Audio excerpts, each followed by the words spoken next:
imipaka ya Afrika, African borders ivuyeho, are removed. Chonge Above that, mwitegure mu minsi iri imbere, get ready in upcoming imipaka days. myinshi zavaho. Many borders will be removed. Yababwiye gihanuzi, And I'll speak this prophetically. bizaba muri yo mutiteguye. It will be done in an expected way. Bajya bumva ngo imipaka yavuye. You'll hear that borders are being removed. Icyongeyeho, Number 2, aya amafaranga y'ibihugu bitandukanye bya Afrika agiye kuvaho, bazagira urufaranga rwabo rumwe. African currencies are going to be removed, and we will have one African currency. Abakenya ntibazagira amashiringi, Kenyans will not have the Kenyan shilling. abagabona amafaranga, Gabonese will not have francs. abazambia ntibazagira amakwacha, Zambians will not have the kwacha. aba South Africa ntibazagira amarande. South Africans will not have rands. Ibyo bigiye kuvaho. They will fall. Imana igiye guhiga God is challenging abakurwanya, the people who fight you, kubahiga kwabo challenging them bizaba wewe kukwemeza kwikiri Imana yawe. will be done so that for you to believe that your God is alive.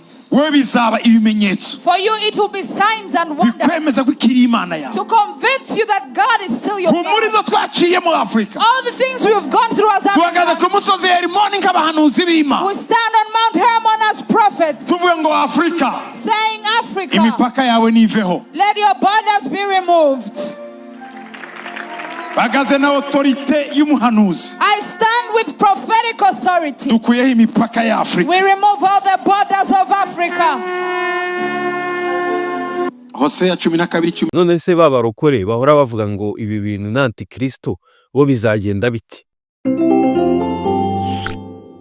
Yes, my people, nizere ko meze neza, nizere ko meze fresh muri rusange aho murereye hose, igitondo cyanyu gikomeze kubagendekera neza, by'umwihariko cyangwa se weekend yanyu igiye kugira gute, igitondo cyanyu gikomeje kubagendekera fresh, by'umwihariko weekend. Of course abenshi bajya bavuga ngo weekend itangira kuwa gatanu bitewe n'uburyo umwe cyangwa ubundi, bitewe nuko wiyumvamo cyangwa se nuko wowe utangira weekend, cyane yuko burya mu minsi izaza nabonye hagiye kuba amakonje, buriya mu gihe kigiye kuza rwose konje igiye kuba ari nyinshi cyane. Bamwe mu bakozi ba leta cyangwa se abafite aho bahuriye n'akazi batanga amakonje bigendeye kuri izi za leta, by'umwihariko bo bafite ibyishimo byinshi cyane. Kera twajyaga twishima iyo twabaga ari amakonje tukiri abanyeshuri,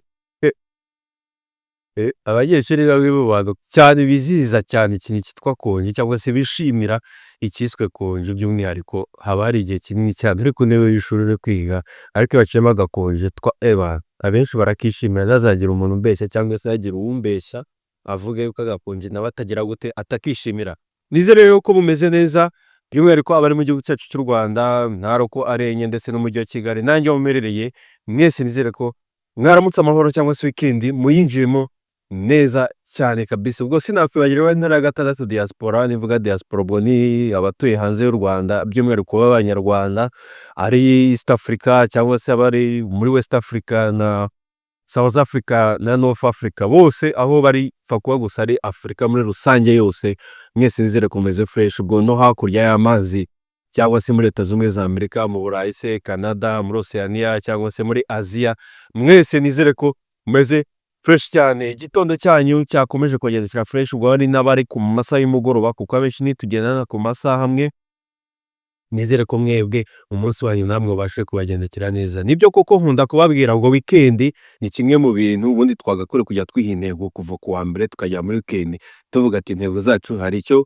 ziri kugenda zigeraho, cyane ko buriya nababwiye ko intego kuzihereza umwaka wose, nibyo koko kuzihereza umwaka wose ni byiza, ariko bihera hano ku cyumweru cya mbere. Buri cyumweru kikugendekera neza n'ikindi gutyo gutyo, bituma za ntego zawe wihaye umwaka wose zigira gute zigerwaho. None wowe buri kwezi kajya kugufasha kugira ngo wisuzume neza ukwezi kose nimba hari ibintu bimwe na bimwe wabashije kugeraho cyangwa se hari ibyo utegereje kugeraho ariko waragize gute warabikoze. Nizere ko mwese rero intego zanyu namwe ziri kugenda neza cyane, ko igice cy'umwaka tumaze no kukirenga already, tujye kugera hehe mu kwa karindwi tukomeza tuzamuka.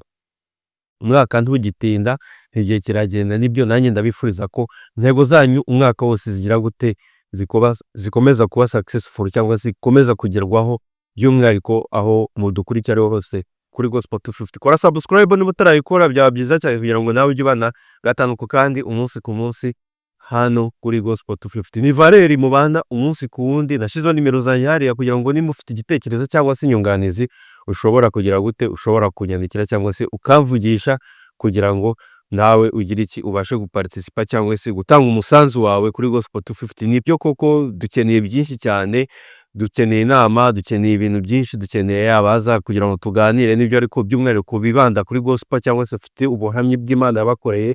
Ni byiza rero ko watwandikira ukatuvugisha, cyangwa se unafite n'ibyo ushobora kutuganiriza cyangwa se n'ufite ibifatika wadufasha, ko cyane dufite ibintu byinshi cyane dukeneye kugira gute kwiyubakaho. Uyu munsi rero nateguye kugira ngo tuze kuganira cyane ku buhanuzi bwa Pst Gitwaza. Mwumve icyo Pst Gitwaza agira gute, ubuhanuzi yagize gute yaduhaye. Ariko muri ubwo buhanuzi bahungiye tugiye kubuganiraho, nuko yavuzemo ibintu bigize bite biremereye, tunamaze igihe kinini tunabivugaho.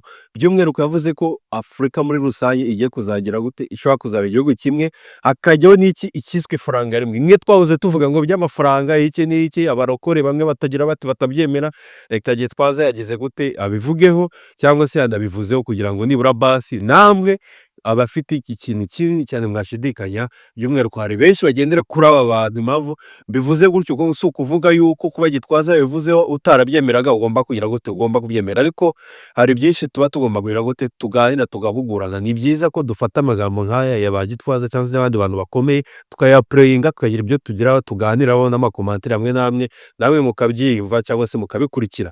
Reka ntagire ya pureyinga deni tugaruke kuri ubuhanuzi bw'ifaranga rimwe rigiye kuzakora muri Afurika yose ndetse no ku isi yose. Imipaka ngiye kuzakurwaho hehe hano muri Afurika, ibihugu byose bikagira gute bikishyira bikizana. Already bya mbere twaranataye kubibona, ubutwererane ibihugu bimwe na bimwe byagiye bikuraho za visa, turabizi cyane muri Afurika. Uragenda iki leta yacu by'umwihariko byinshi cyane tugenda tubibona, n'ahandi nizere ko bizagenda bigira bite bigenda.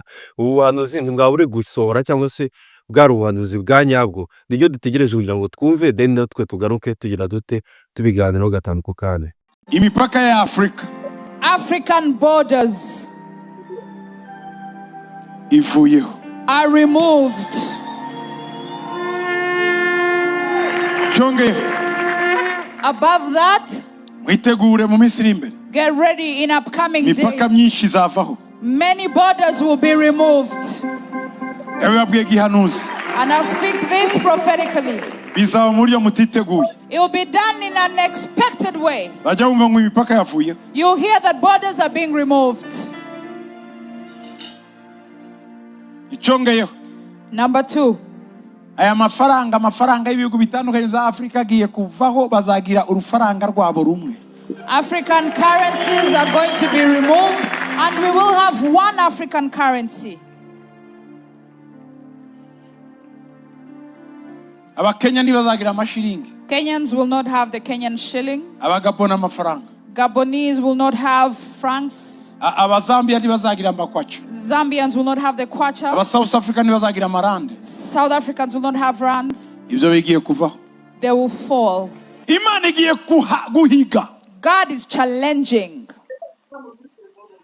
abakurwanya, the people who fight you, kubahiga kwabo challenging them bizaba wewe kukwemeza kwikiri Imana yawe. will be done so that for you to believe that your God is alive. Wewe bizaba ibimenyetso For you it will be signs and wonders bikwemeza kwikiri Imana yawe. to convince you that God is still your Muri God. byo twaciye mu Afurika, All the things we have gone through as tuhagaze ku Africans, musozi Herimoni nk'abahanuzi b'Imana, we stand on Mount Hermon as prophets, tuvuge ngo Afurika saying, Africa, imipaka yawe niveho. let your borders be removed.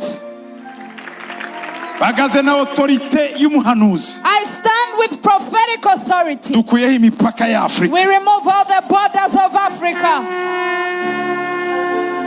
Hosea 12:10. Mwese nizere ko mumaze kugira ko te kubyumva.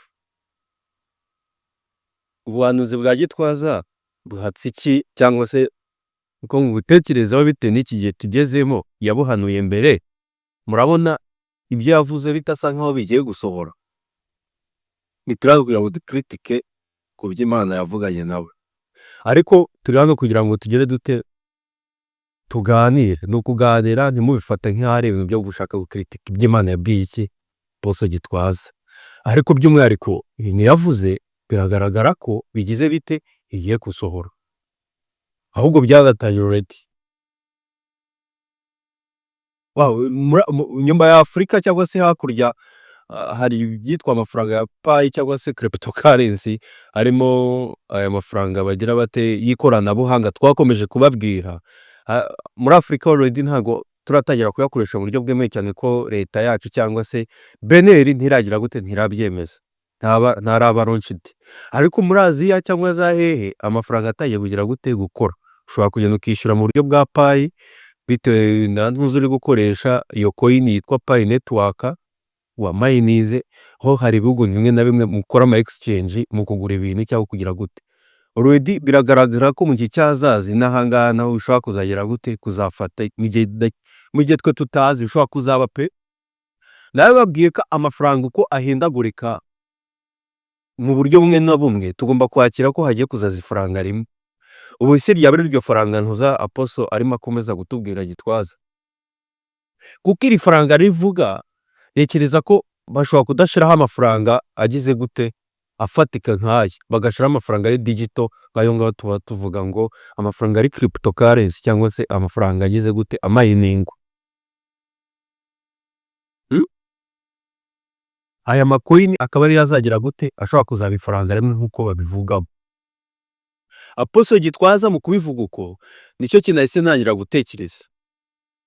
Ubuhanuzi yahawe nibyo koko, ariko nataye gutekereza navuga ati ntango ifaranga bashyiraho nimba ibihugu bishobora gukuraho imipaka cyangwa kujya mu bihugu bitagize genda wisanga akajya iryo faranga rimwe hadakora amafaranga cyangwa se amasefa cyangwa se amarande bitewe na buri gihugu bitewe nayo bo bakoresha bigakurwaho pe. Ntibivuze yuko hashobora kuzagira gute hashobora kuzakoreshwa iri faranga riri digital none rikaba ari ryo ryafata rikayoborera isi. None ndagaruka kuri kakantu nkora mabwira, none se babarokore bahora bavuga ngo ibi bintu nanti Kristo bo bizagenda biti. Nababwiye ubundi se byibaza ahubwo igisubizo si gifite, ntabwo nakomeza kwibaza abantu. Ni ukuvuga ngo amafaranga nanajyaho akaba launched ntaho tuzabicikira tuzabibamo, komeza kubibabwira buri gihe. Niba ushaka muvuge ngo nanti Kristo ikimenyetso cya 666 ngo ni ibimenyetso bya Antikristo, ibi byose biri kuza ntanga ari iterambere gusa, ahubwo ni iki bihatse yuko tugeze mu gihe cya nyuma cy'isi. Oya njye nababwiye ko iterambere ibintu byose bibaho kugira ngo tubeho kandi bizana iterambere, twige kubibamo no kugira gute kubyumva neza. Murabyumva rero ibi bintu rero yo ko wafungura imipaka igakurwaho byaba byiza nyine bigendanye nawe mafaranga, cyane ko imipaka ikuweho yose nkuko Gitwaza bihanura ntango habaho kugira ngo igihugu gikoreshe amafaranga yacyo gusa byagorana, kuko umuturage ntiyango yakishira ngo yizane yajya hana akavunja akagira temwe akaba menshi andi akaba mato. Biba byiza rero hagiye ifaranga rimwe, murabyumva. N'ubuhanuzi bwa Gitwaza nakomeje kubutekerezaho numva ko ari cyo kintu twagira bute naza kubaganirizaho cyangwa se tugahugurana n'ibyo koko kumenya ibivugwa kugira ngo natwe tugire iki tubiganiraho. By'umwihariko namwe niba mufite igitekerezo cyangwa inyunganizi uduhereza muri commentaire ukatubwira kubigendanye n'iki kubiri kuvugwa. By'umwihariko kora subscribe cyangwa se ukore kunzogera kugira ngo ujye tubona notification, by'umwihariko kugifungura data zawe kugira ngo tugira ngo urebe ikiganiro uri mu bambere, ariko unakoze ka share nyamuneka ibere support ikomeye ya byiza ugize gute uyikoze kugira ngo tuye tubana data, kandi nta byinshi turi butindemo cyangwa se nta magabo menshi twatindamo. Ibya mbere nuko tuba tugize gute tubaganirijeho iminota mike bihagije kugira ngo nibura basi namwe ubashe kugira gute gusobanukirwa. Murakoze rero, tuzajye tubana umunsi ku munsi gatanu ku kandi, ubwo naho undi munsi ya Rivalera no kuri Gospel 250.